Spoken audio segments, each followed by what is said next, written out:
Drawer, and I'm the global director of marketing. And I have the pleasure of sitting today with Laurette Rondenet, our CEO and owner of Edlong. And today we're going to have a conversation about International Women's Day, which I know is near and dear to your heart. It is. Yay. So tell me about your journey, and what challenges you've had to overcome along the way. It's been an interesting journey. I would say that my journey with Edlong started probably at birth. Edlong was a family-owned company, and my dad started in the mid 60s. I was born after that, shortly after that, in the late 60s. And I'm the youngest of 7 children. My brother was heir apparent. He's about 10 years older than me. And he was really the one chosen to run Edlong.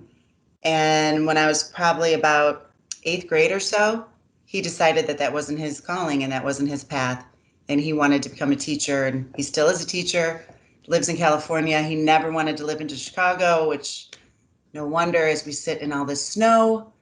So at that point, I remember saying, I'm going to do this. I really want to do this. I love camaraderie. I love the teamwork at Edlong. I felt a calling, I guess. So I went to Purdue, went into food science and business, and ended up working at Ball Corporation for a couple of years. And then my dad called me and said, it's time. And I was so excited to join Edlong, and really kind of came in at the perfect time. It was a crucible moment. We were really in some rough shape and had just lost one of our biggest customers, as well as just putting in some capital investments. So the bank was calling the loan. It was perfect storm. My dad's best friend flew in and paid off the loan at O'Hare with like $1 million in a briefcase, and really bought us some time. So that's kind of the point in time when my dad kind of let me and the other young managers and leaders of the time change the culture and change the direction and trajectory of Edlong. That's when we went fully into focusing on dairy and non-dairy, and changed the culture as far as more customer intimate, more empowering, more transparent. We were all on the same mission. A lot of that was kind of kept under wraps and kept secret. So that was kind of my journey at the beginning of my Edlong career, which started 27 years ago, and it's never been a boring day, that is for sure. As far as like, Were you scared? It sounds like, I mean, it was kind of scary, but it was really kind of exciting. I mean, that was like that time, I want to say it was like 97, 96, 19, I mean, a long time ago. I would talk to my dad almost every night and just talk strategy and what we were doing. And I learned so much then. I'm forever grateful that that even happened. Ended up pretty much doing every role within Edlong, which taught me so much. So it was good. I think an interesting thing about one of the stories I kind of think about of women in leadership. My dad sent me, my new husband, and my 18-month-old baby to FEMA one year, my first year ever at a FEMA meeting. And these meetings, that's the Flavor and Extract Manufacturers Association. So right. again, thinking like 25 years ago or so, um, I was told to go and stay under the radar and just listen, because you're amongst all of your competitors. So this is where every other flavor company, and at that time it was a lot of owners, all men, all men. We still remain to be the only Wow. certified woman-owned flavor company in the world, which kind of shows the landscape of where we operate. Where you come, right, right. You know it too, Lisa. I, So that first meeting, I really did well under the radar because, I had my Garrett, my 18-month-old, and so I just looked like the wife. And Eric, my husband at the time, he was the one that everyone was, oh, so Edlong, blah, blah. And I kind of strategically just played that out. And you learn a lot at the pool from the wives of the competitors. So at one of the events, it's a very posh, usually at beautiful places like the Breakers or the Ritz-Carlton, really a very prestigious and elite event. And the last event is like the president's dinner, and you have to wear gowns. I mean, at the time, it's kind of changed over the years, but at the time it was like black tie and really fancy. And then they have all the past presidents stand up. So it's a 110-year-old organization, I want to say. Yeah, it All dates of them, back pretty far. yeah, all of them standing up were, of course, men in tuxes. And I remember whispering to my husband, I was like, I'm going to be on that stage someday. And I haven't been on that stage, I will admit, but I am the sixth woman on the board of directors in the 100+ years that it's been an association, which in itself is an accomplishment and very hard to get on that board. And I feel, again, like a calling, like I just feel very passionate about our industry, women in our industry. So Yeah. that's it's important stuff. So it's nice to have the conversation. What would you tell, aspiring young women or food scientists, about Edlong's commitment to diversity and kind of cultivating that environment? Because it Yeah, has, I've seen it change. I mean, it's changing. What would you right. tell what would you tell them? I think that, well, I'm part of a associate, a board. I'm on a board called Female Strong, and one of our token programs underneath it is YAY, which is young women from sixth grade to seniors in high school that come up with their own businesses, and then they pitch them to an investor panel. It's a 22-week program, and you watch these young women gain such self-confidence, mentorship, and even community, and they unite as a young group of women. And there's a saying that we have in that program, and it's, if she can't see it, she can't be it. And I love that saying. Mhm. So I would say it's worth the time and investment to mentor young aspiring leaders. And you learn from them too. I'm mentoring a woman out of C200, which is another organization I'm a part of. And she's amazing. She makes nutritional bars. She's doubled her business through the pandemic. And quite frankly, you learn both ways. So we've only had a couple meetings, but it's just great to give back and to have a sounding board. I think that's very important because we are trailblazers. I feel like when you think back, like I love that show Bridgerton. I I think haven't it's watched that yet, but if you yeah. don't watch it, it's such a good show.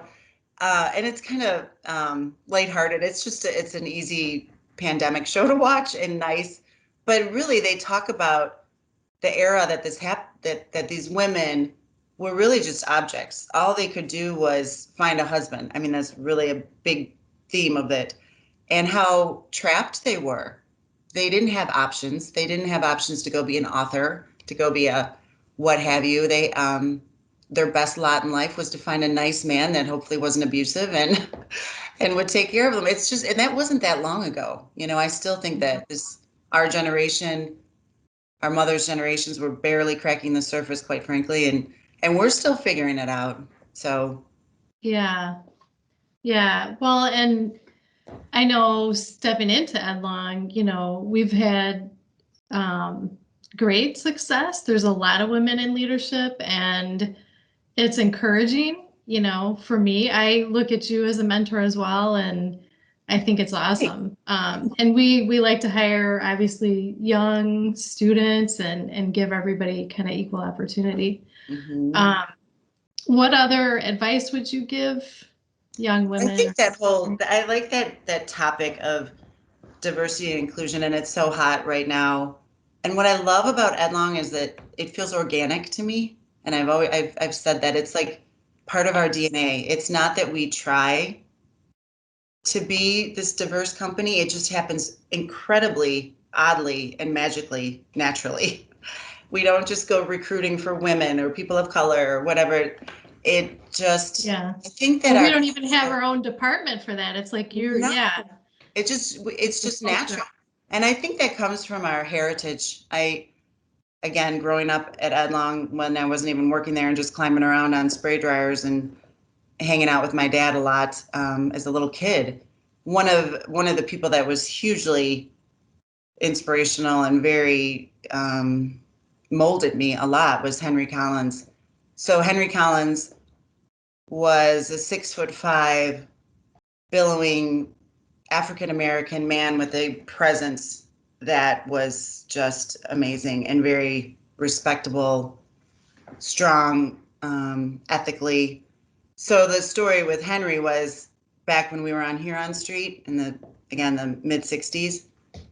Henry was our mailman, Oh, my dad's mailman, or the company's mailman. And then we moved to Elk Grove on King Street. And my yeah. dad called up Henry and said, "Hey, do you want to be our operations manager?" And Henry thought it was like a joke. But then Wow. lo and behold, Henry joined Edlong as operations manager. And that was probably like right around 1970 or so.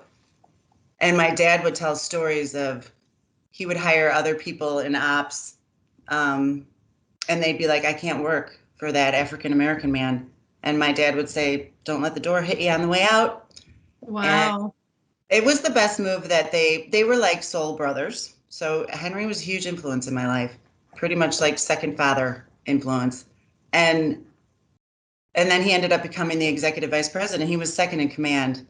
And back to soul brothers, those two passed away within months of a month of each other.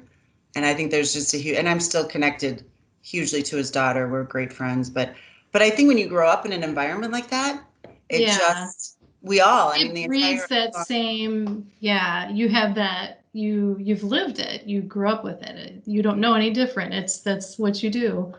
right. Yeah. Who would you say, like, are there other aspiring women in your life or that you know, There's so have many. looked up There's to so and many. maybe are, yeah, there's probably many, but I think right now, one of the things I feel incredibly passionate about, and I don't hear enough people talking about it, is I do hear some though, but with the pandemic, how many women have left the workforce because it's ungodly, it's relentless. I mean, I say all the time, I have help. I have Gail, my amazing assistant. I have Maria, my amazing nanny. I have 5 boys, single mom, and I'm drowning. I mean, I can't tell you how many times I've really been brought to tears, at least 2 or 3, in front of my leadership team, which, vulnerable. yeah. Because And there's just probably a lot of women that can relate that have exactly. really young kids and yeah, how do you And cope? I feel like as far as like, inspiration, I'm kind of inspired by all women right now that are muscling through this really complicated, uncharted territory. And and all of us sticking together and trying to come up with creative ways. Like I even had this thought of one of my children has dyslexia, and it's been a really challenge. The whole school thing has been a real challenge.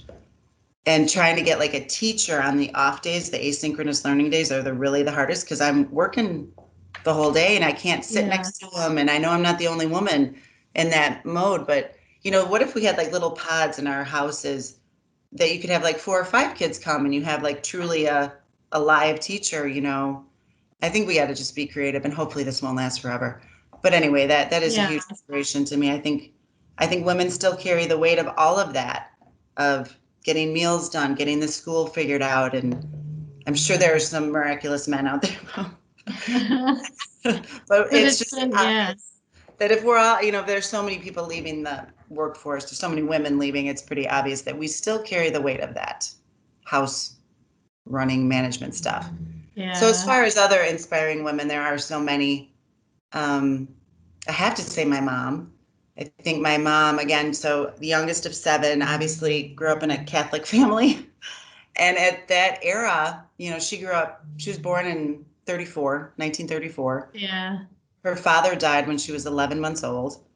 And he worked for American Airlines as a mechanic, I believe. And I remember her telling a story of like American Airlines wanted them to pay for like 4 days of sick day. He had pneumonia and died in like 5 days or something horrible. So her mother had 4 young daughters, no, life insurance or anything of that era. So she just had a really rough life. I think many women did at that time. So what I think was so trailblazing about my mom is she taught me early. I listened to Free to Be You and Me. She like would drill that in my head. I still remember you don't have to be the nurse, you can be the doctor, depending, like it was really kind of the beginning of thinking outside of the box and all the opportunities that women can have. The sky is the limit, or at least not putting limits on things. Yeah. Right, based on gender. So she went back to school. I was in third grade.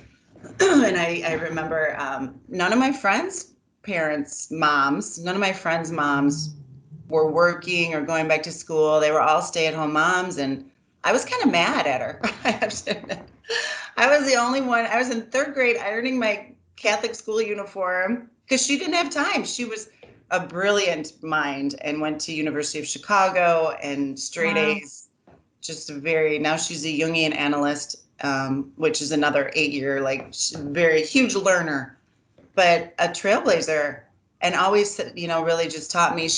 One of the best lessons she ever said, which is so true, is if you're going to be a professional woman, you've got to hire for the non-value added stuff, because you want to be able to spend time with your kids, meaningful time, not cleaning a bathroom. I'm like, you're so right. It's that delegate to elevate concept. Yes.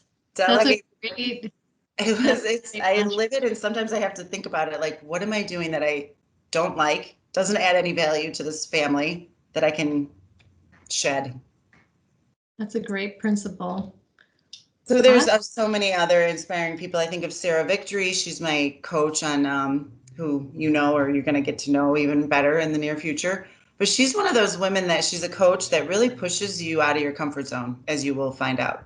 Like if there's any time I kind of want to like stop, she'll push me through it, and definitely makes you open up to vulnerability. And but that's a good thing. And it really, I think so many times as women, we go invisible. It's more comfortable to be invisible sometimes. And that imposter syndrome is one we got to break. I have it. I think we all have it, that sometimes you're like, it's the voices in our head. So nice. Oprah, I love Oprah. Oprah got me through 4 maternity leaves. Like it was like, get a shower before 9 when Oprah's on. And I felt like it was a good day, but hugely inspiring woman. Any good books to leave people with that? Ooh. Or you like podcasts? So anything? Yes, I do. Lately, I've been liking a lot of podcasts. Dare to Lead has been one I've been kind of into lately, and I've been listening to Brene Brown's podcast as well. I think the information in that Dare to Lead book, back to vulnerability, that's one of her bedrocks of what she believes in.